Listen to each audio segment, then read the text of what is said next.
Howdy, y'all. Swan Marion, the bookworm cowboy here. And I'm going to read from this book, Harry Potter and the Chamber of Secrets, illustrated edition.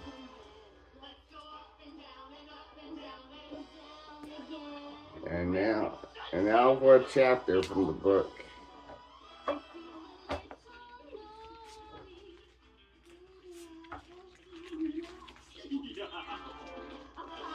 Chapter 12, the Polyjuice Potion.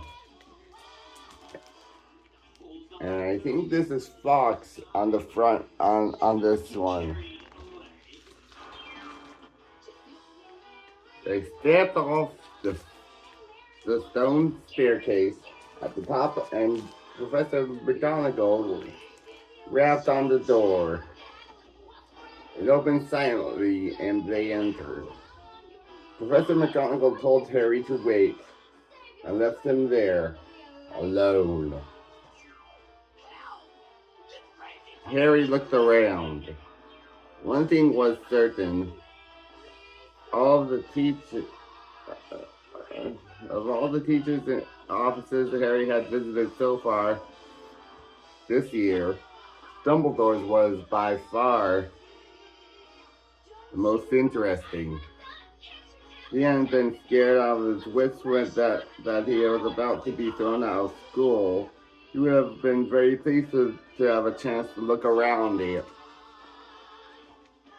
It was a large and beautiful circular room, full of funny little noises.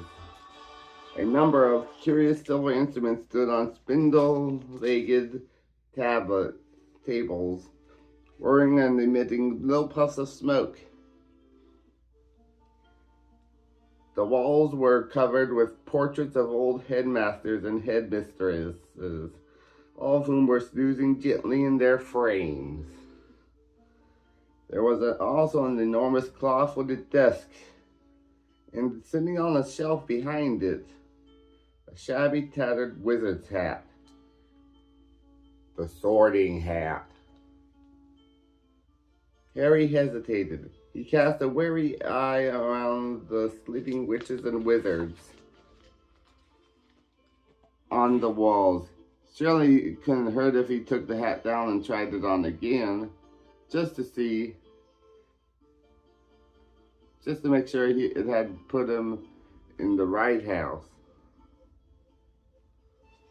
He walked around quietly around the desk, lifted the hat from its shelf, and lowered it on top of his head. It was much too large and slipped down over his eyes, just as it had done the last time he put it on. Harry stared at the black inside of the hat, waiting. Then a small voice said in his ear, "Be in your bonnet, Harry Potter?" "Yes, yes," Harry muttered. Sorry to bother you. I wanted to ask. You've been wondering whether I put you in the right house," said the hat smartly. "Yes, you were particularly different to place. I stand by what I said before." Harry's heart leapt. "You would have done well within Slytherin." Harry's stomach plummeted. He grabbed the point of the hat and pulled it off, and it hung limply in his hand. Grubby and faded. Harry pushed it back onto the shelf, feeling sick. You're wrong, he said aloud to the still and silent hat. It didn't move. Harry backed away, watching it. Then a strange gagging noise behind him made him wheel around. He wasn't alone after all. Standing on a golden perch, locked behind the door, was a decrepit-looking bird, which similarly looked like turkey. Harry stared at it, and the bird looked balefully black, making the gagging noise again. Harry thought it looked very ill. Its eyes were dull, and even as Harry watched, a couple of more feathers fell out of its tail. I guess this is Fox right here. And here. Harry was just thinking that all he needed was for Dumbledore's pet bird to die while he was alone in the office with it, when the bird burst into flames. Harry yelled in shock and backed away into the desk. He looked feverishly around in case there was a glass of water somewhere, but he couldn't see one. The bird, meanwhile, had become a fireball. It gave one loud shriek. Next, there was nothing but a smoldering pile of ashes on the floor. All the doors opened. Dumbledore came in looking very somber. "Professor!" Harry gasped. "Your bird! I couldn't do anything. He just caught fire." To Harry's astonishment, Dumbledore smiled. "What time too?" he said. "He's been looking dreadful for days. I've been telling him to get a move on." He chuckled at the stunned look on Harry's face. "Fox is a phoenix, Harry. Phoenixes burst into flames when it is time for them to die and are reborn from the ashes. Watch him." Harry looked down in time to see a tiny, wrinkled newborn bird poke its head out of the ashes. It was quite as ugly as the old one. "It's a shame we ought to see him on a burning day," said Dumbledore, seating himself behind his desk. "He's really very handsome most of the time. Wonderful red and gold plumage. Fascinating creatures, phoenixes. He can carry immensely heavy loads. Their tears have healing powers, and they make highly faithful pets." In the shock of Fox casting fire, Harry had forgotten what he was there for. But it all came back to him as Dumbledore settled himself in the high-backed chair behind the desk and fixed Harry with his penetrating light blue stare. Before Dumbledore could speak another word, however, the door of the office flew open with an almighty bang, and Hagrid burst in, a wild look in his eyes, as Baklava perched on top of his shaggy, black head, and the dead rooster still swinging from his hands. "It wasn't Harry, Professor Dumbledore," said Hagrid urgently. "I was talking to him seconds before that kid was found. He never had time, sir." Dumbledore tried to say something, but Hagrid went ranting on, waving the rooster around in his agitation, sending feathers everywhere. "It can't have been him. I swear in front of the Ministry of Magic, if I have to." "Hagrid, you got the wrong boy, sir. Harry never." "Hagrid!" said Dumbledore loudly. "I do not think that Harry attacked these people." "Oh," said Hagrid, the rooster falling limply to its side. "Right. I'll wait outside then, Headmaster." And he stomped out, looking embarrassed. "You don't think it was me, Professor?" Harry repeated hopefully as Dumbledore brushed rooster feathers off his desk. "No, Harry, I don't," said Dumbledore, though his face was somber again. "But I still want to talk to you." Harry waited nervously while Dumbledore considered him, the tips of his long fingers together. "I must ask you, Harry, whether there is anything you'd like to tell me," he said. "Anything at all." Harry didn't know what to say. He thought of Malfoy's shouting, "You'll be next, Mudbloods," and of the Polyjuice potion simmering away in Moaning Myrtle's bathroom. And he thought of the disembodied voice he had heard twice, and remembered hearing what Ron had said. Hearing voices no one else can hear isn't a good sign, even in the wizarding world. He thought too about what everyone said to him and his growing dread that he was somehow connected to Salazar Slytherin. "No," said Harry. "There isn't anything, Professor." The double attack on Justin and Nearly Headless Nick turned what had hitherto been nervousness into real panic. Curiously, it was Nearly Headless Nick's fate that seemed to worry people most. What could possibly do that to a ghost? People had asked each other, what terrible power could harm someone who was already dead? There was almost a stampede to book seats on the Hogwarts Express so that students could go home for Christmas.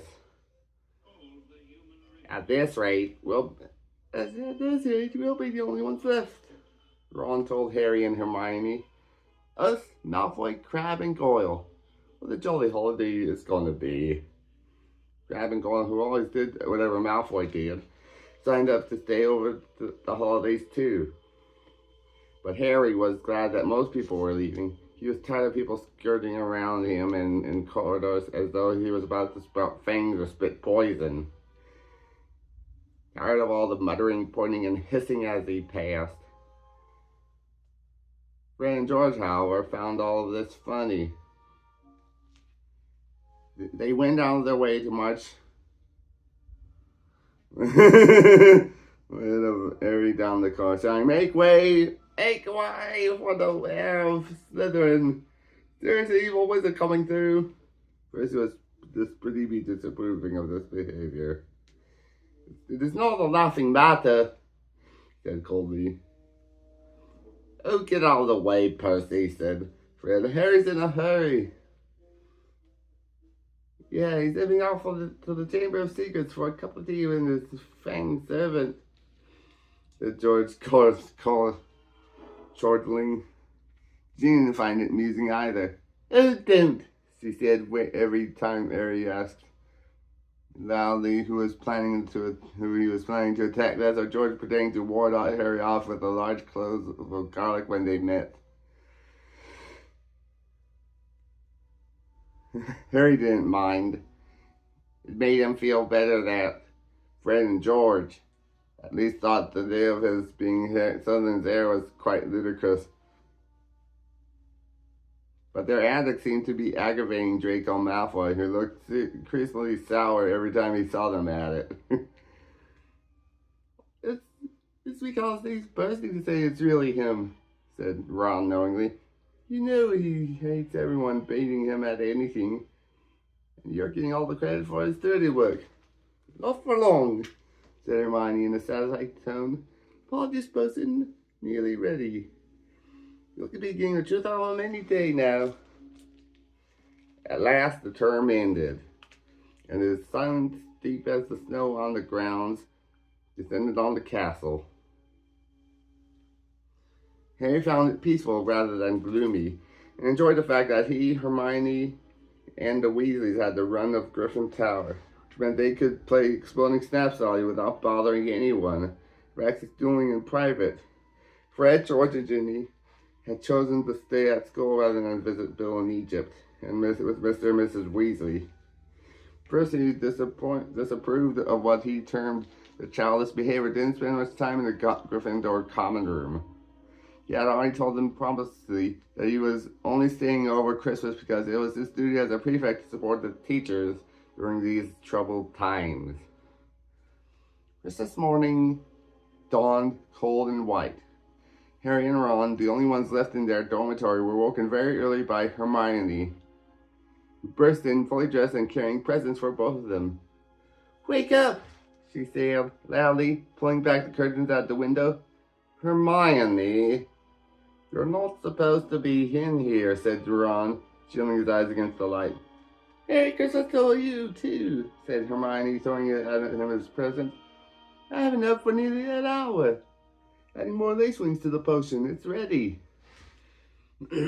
Harry sat up, suddenly wide awake. "Are you sure?" "Positive," said Hermione, shifting Scabbers the rat so that she could sit down on the end of his four-poster.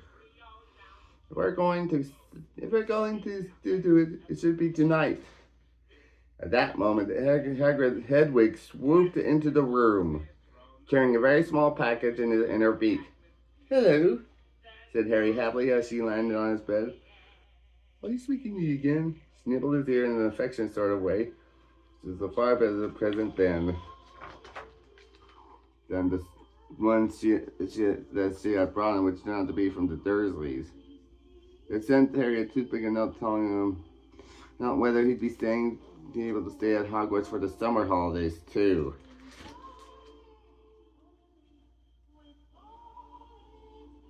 The rest of Harry's Christmas presents were far more satisfactory. He had sent him a large tin of treacle fudge, which Harry decided to soften by the fire before eating. Ron had given him a book called Flying with the Cannons, a book of interesting facts about his favorite Quidditch team. And Hermione had bought him a luxury eagle-feathered quill. Harry opened the last minute to find a new hand-knit jumper from Mrs. Weasley and a large plum cake. He put up her card with a fresh surge of guilt about Mr. Weasley's car, which hadn't been seen since his crash with the Whomping Willow. About Reuben he and Ron were planning next. Maybe a hair. They do that. I don't think. Maybe a hair. No one. Not even someone dreading taking college's course later could fail to enjoy Christmas dinner at Hogwarts.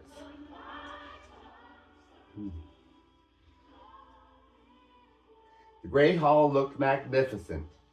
Not only were there a dozen frost-covered Christmas trees and thick streamers of holly and mistletoe crisscrossing the ceiling, but a enchanted snow was falling warm and dry from the ceiling. Dumbledore led them in a few of his favorite carols, Hagrid booming more and more loudly with every goblet of eggnog he presumed.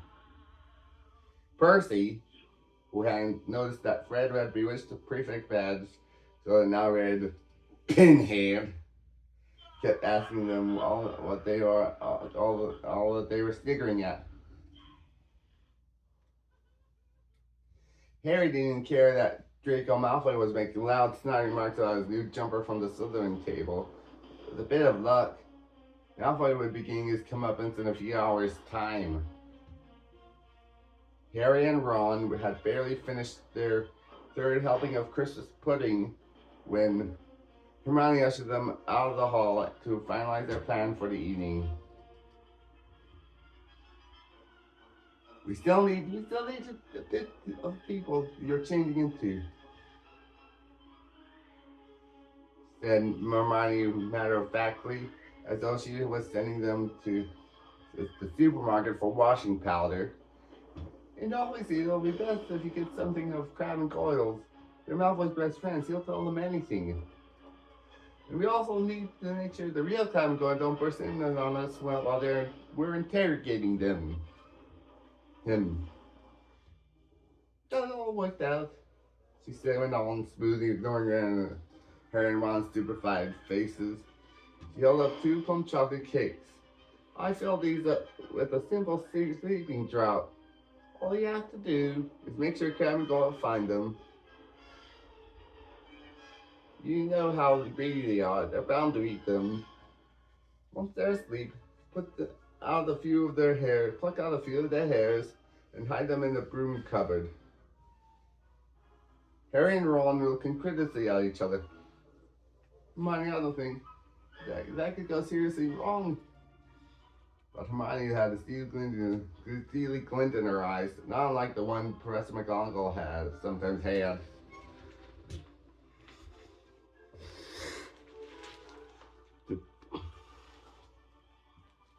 The potions will be useless without Crabbe and Goyle's hair, she said sternly.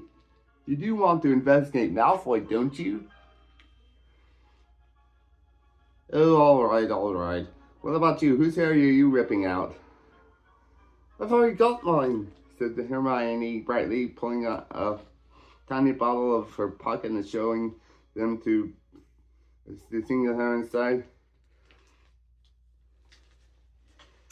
Remember Millicent Bulstrode wrestling with me at the dueling club? She left this on my robes while she was trying to strangle me. She's gone home for Christmas, so I just gonna have to tell the Slytherins I decided to come back. When Hermione had bustled off to check on the Polyjuice potion again, Ron turned to Harry with a doom-laden expression. Have you ever heard of a plan where so many things could go wrong? But to Harry and Ron's utter amazement, stage one of the operation went as smoothly as Hermione had said. He lurked in the deserted Hunter's Hall after Christmas tea, waiting for Crabbe and Goyle, who had remained all alone at the Slytherin table, shoveling down 4 helpings of trifle. Harry had perched the chocolate cakes on the end of the banisters, when they spotted Crabbe and Goyle coming out of the Great Hall. He had quickly behind the suit of armor next to the front door. How thick can you get? Ron whispered excitedly as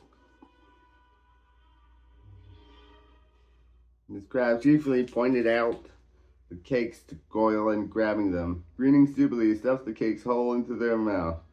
While both of them chewed greedily, looks of triumph on their face. Then, without the smallest change of expression, both keeled over backwards onto the floor.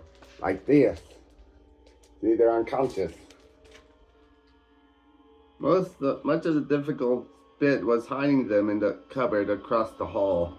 Once they were safely stowed amongst the buckets and mops, Harry yanked out a couple of bristles that covered Goyle's forehead, and Ron pulled out several of Crabbe's hairs.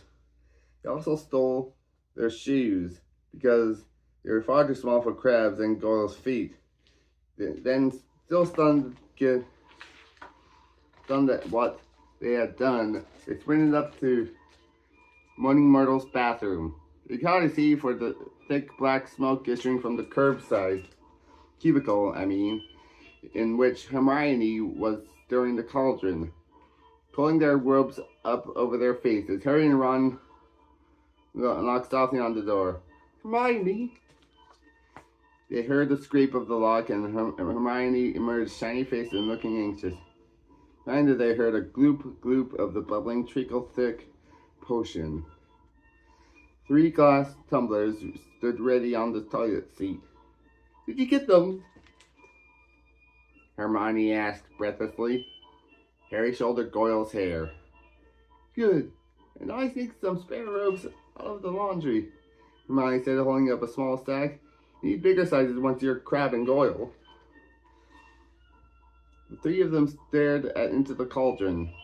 Close up, the potion looked thick, dark mud bubbling sluggishly. I'm sure I've done everything right, said Hermione, nervously reading the last page of the most potent potions. It looks like the book says it should. Once we drunk it, it'll have exactly an hour before we change back into ourselves. Now what? Ron whispered.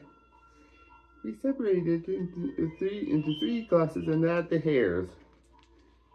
Hermione ladled large dollops of the potion into each of the glasses. Then, her hand trembling, she shook Millicent Bulstrode's hair out of its ball into the first glass. Potions hissed loudly like a boiling kettle and frothed madly. Seconds later, it had turned a thick sort of yellow. Ugh! Essence of Millicent Bulstrode, said Ron, eyeing it with loathing. It tastes disgusting. Adios, then, said Hermione. Harry dropped Goyle's hair into the middle glass. Ron put Crabbe's into the last one. Both glasses hissed and frothed. Goyle's turned to the khaki color of the bogey. Crabbe's a dark, muddy brown. Hang on, said Harry as Ron and Hermione reached for the glasses.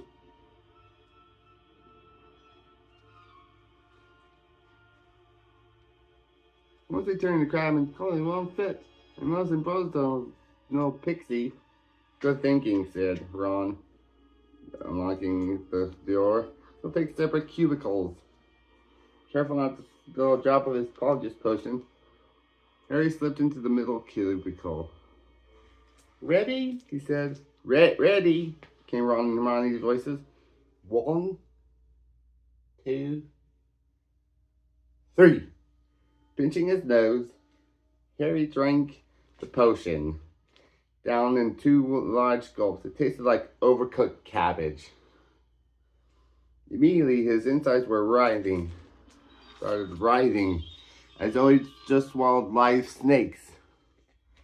Doubled up, he wondered whether he was going to be sick. Then a burning sensation spread rapidly from his stomach to the neck, to the very ends of his fingers and toes. Next, bringing him gasping to all fours, came a horrible melting feeling as the skin all over his body bubbled like hot wax. And before his eyes, his hands began to grow. The fingers thickened. The nails broadened and the nose were bulging like bolts. His shoulders stretched painfully, and the prickling on his forehead told him that hair was creeping down towards his eyebrows. His robes ripped at his chest, spanning like a barrel, bursting in his hoops. His feet were agony and four sizes too small. And suddenly, as it started, everything stopped. Harry lay down on the cold stone floor, listening to Myrtle gurgling remorselessly in the toilet. Difficultly, he kicked off the shoes and stood up. This is what it felt like being Goyle. His large hands trembling, he pulled off his old robes, which were hanging a foot above his ankle. Pulled on the spare ones, the lace Goyle's boat-like shoes. He reached up to brush his hair out of his eyes, only met with a short growth of wiry bristles low on his forehead.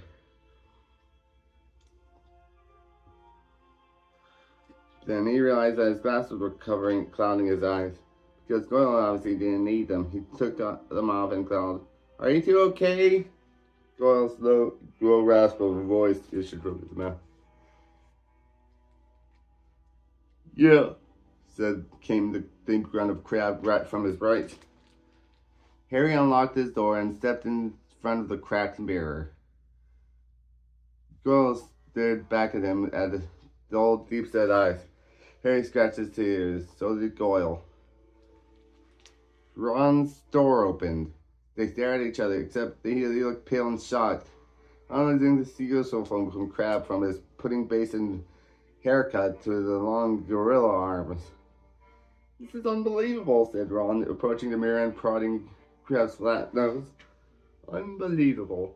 Better get going," said Harry, loosening the watch that was cut into Goyle's thick wrist. "Still gotta find where the southern common room is. I only hope we can find someone to follow."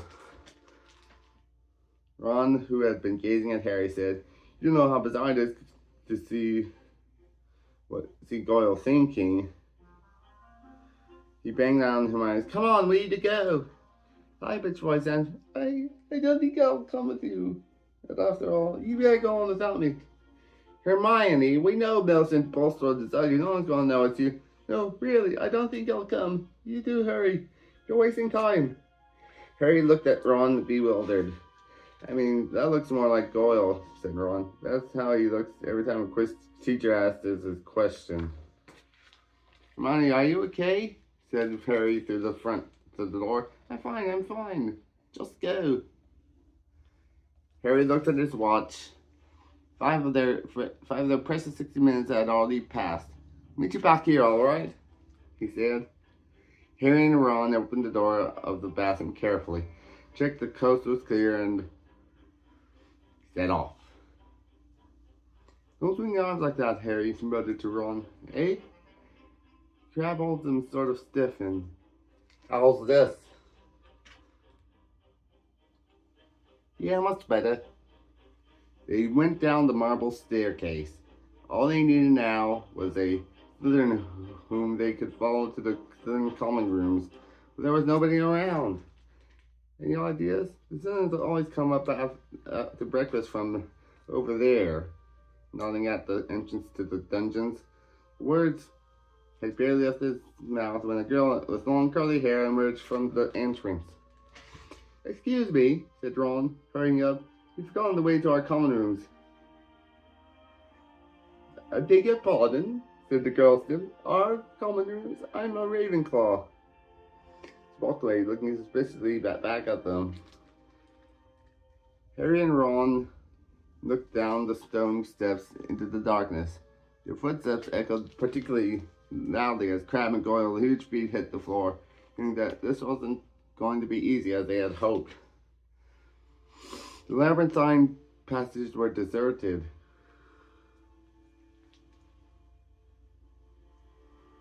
They walked deeper and deeper under the school, constantly checking their watches to see how much time they had left. After a quarter of an hour, just when they were getting desperately, they heard the sun moving ahead. "Ha!" said Ron. "There's one of them now." The figure emerged from the side room as they hurried nearer. However, their hearts sank. It wasn't a Slytherin. It was Percy. "What are you doing down here?" said Ron.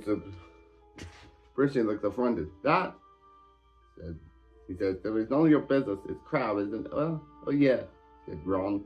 "We can all see your dormitories," said Percy sternly. "It's not safe to go wandering around dark corridors these days." "You are," Ron pointed out. "I," said Percy, drawing himself up. "I'm a prefect. Nothing is about to attack me." A voice suddenly echoed behind Harry and Ron. Draco Malfoy was strolling towards them, and for the first time in his life, Harry was pleased to see him. "There you are." "There you are," he strolled, looking at him. "Have you been picking out at the Great Hall all this time?" "I've been looking for you. I wanted to show you something really funny." Malfoy glanced witheringly at Percy. "And what are you doing down here, Weasley?" Percy looked outraged. "You want to show a bit more respect to a school prefect. I don't like your attitude." Malfoy sneered and mentioned Harry and Ron to follow him. Almost got something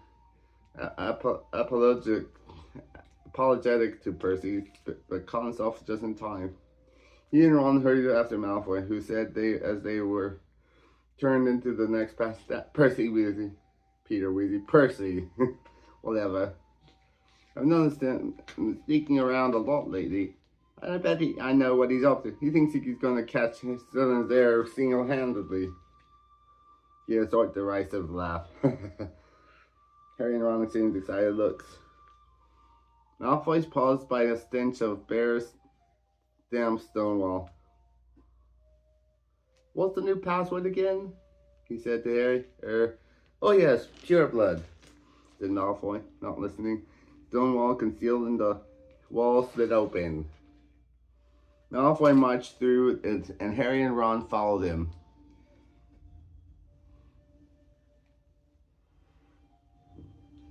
The Slytherin common room was a long, low, underground room with rough stone walls and ceiling, from which round greenish lamps were hanging on the chains. A fire was cracking under an elaborately carved mantelpiece around them, and several Slytherins were silhouetted around it in carved chairs. Wait here," said Malfoy to Harry and Ron, motioning them to a pair of empty chairs set back from the fire. "I'll go and get it. My father just sent it to me." Wondering what Malfoy was going to show them, Harry and Ron sat down, doing their best to look at home. Malfoy came back in a minute, holding what looked like a newspaper cutting. He thrust it under Ron's nose. "That'll give you a laugh," he said. Harry saw Ron's eyes widen in shock. He read the cutting quickly, gave a forced laugh, and handed it to Harry.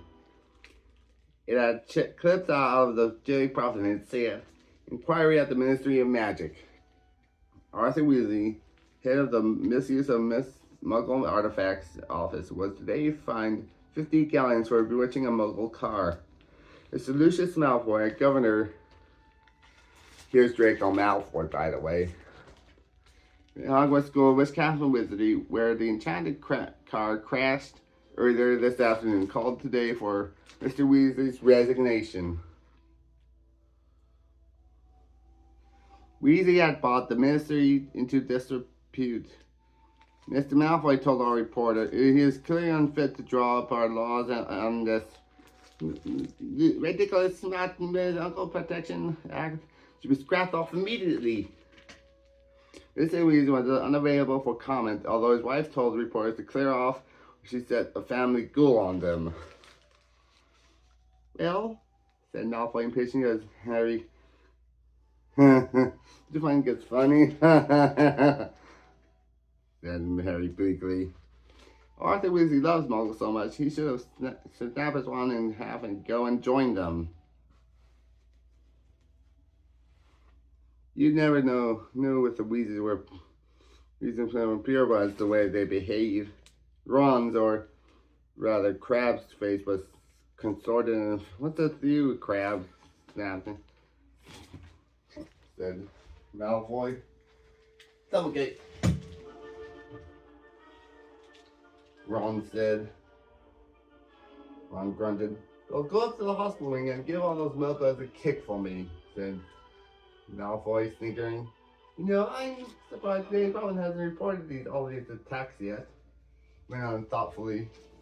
"I suppose Dumbledore is trying to hush it all up. He'll be sacked if he doesn't stop them soon. Ron's always said Dumbledore is the worst thing that's ever happened to this place. He loves Muggleborns. A decent headmaster would have never let this slime like Colin Creevy in."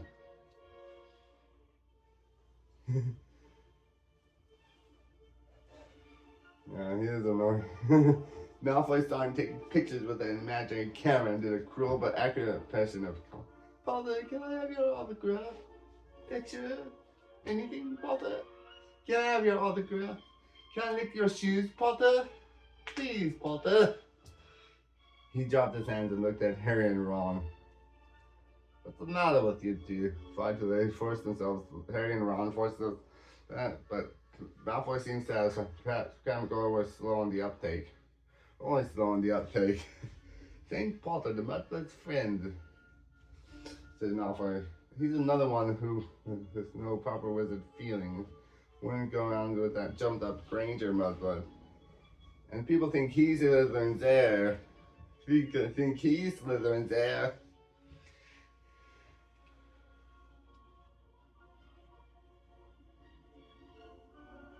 Harry and Ron waited with bated breath. Malfoy was surely seconds away from telling them it was him, but then, "I wish I knew who it was," said Malfoy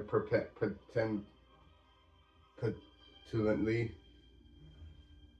"I could help them." Ron's jaw dropped so that Crabbe's face looked more gormless than usual. Fortunately, Malfoy didn't notice. Harry thinking fast. He must have some idea who's behind it all. "You know I haven't gone. How many times do I have to tell you?" snapped Malfoy. "Father won't tell me anything about the last time the chamber was opened either. Of course, it was 50 years ago, so it was before his time, but he knows all about it, and he says that it was all kept quiet, and it'll look suspicious if I know too much about it. Well, I know one thing. Last time the Chamber of Secrets was opened, a Mudblood died. So I bet it's only a matter of time before one of them is killed. I hope it's Granger," he said with really hellish. Ron was clenching Crabbe's gigantic fist, feeling that it would be a bit of giveaway. Ron punched Malfoy. Harry shouted bewilderedly, "You know if the person who opened the chamber last time was called?" "Oh yeah, whoever it was expelled," said Malfoy. "They're probably still in Azkaban." "Azkaban?" "Azkaban, the wizard prison, Coyle," said Malfoy, looking at them in disbelief. "Honestly, if you were any slower, you'd be going backwards." He suggested restlessly in his chair and said, "Father says to keep my head down and let the heir of Slytherin get on with it.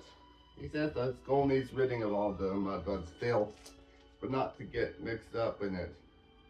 Of course, he's got a lot on his plate at the moment. You know, the Ministry of Magic raided our mountain last week." "Yeah, Harry tried to force Goyle's still face into a look of concern. Yeah, said Malfoy. Luckily they didn't find much. Probably got some very valuable dark arts stuff. But luckily we got our own secret chamber under the drawing room floor. Oh, said Ron. Malfoy, he sounded Harry and Ron blushed. He knew everything, his nose was turning, was also slowly lengthening. The hour was up. Ron was turning back into himself, and from the lack of horror he was giving to speak to. Both jumped to their feet. That's in for my stomach, Ron grunted. And without further ado, they sprinted the length of the southern calming room, hurled themselves at the stone wall, and dashed up the passage, hoping against hope that Malfoy hadn't noticed anything. Harry could feel his feet slipping around his gold shoes and had to hoist his robe up as he shrank. He crashed up the steps into the dark entrance hall, which was full of muffling pounding coming from the cupboard where they had left Crabbe and Goyle. Leaving their shoes outside the cupboard door, they sprinted in their socks up to the marble staircase towards Moaning Myrtle's bathroom. Well, it wasn't a complete waste of time, Ron panted, closed the bathroom door behind him. I know we still haven't found who was doing the attacks, but I'm going to write Dad tomorrow and tell him to check under Malfoy's drawing room. Harry checked his face in the cracked mirror. He was back to normal.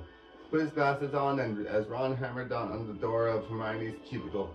Hermione, come out, we've got loads to tell you. Go away, Hermione squeaked.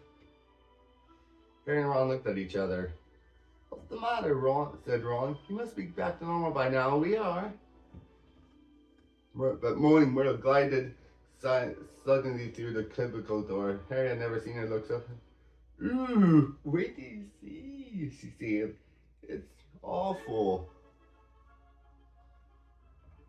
He heard the dog slide back and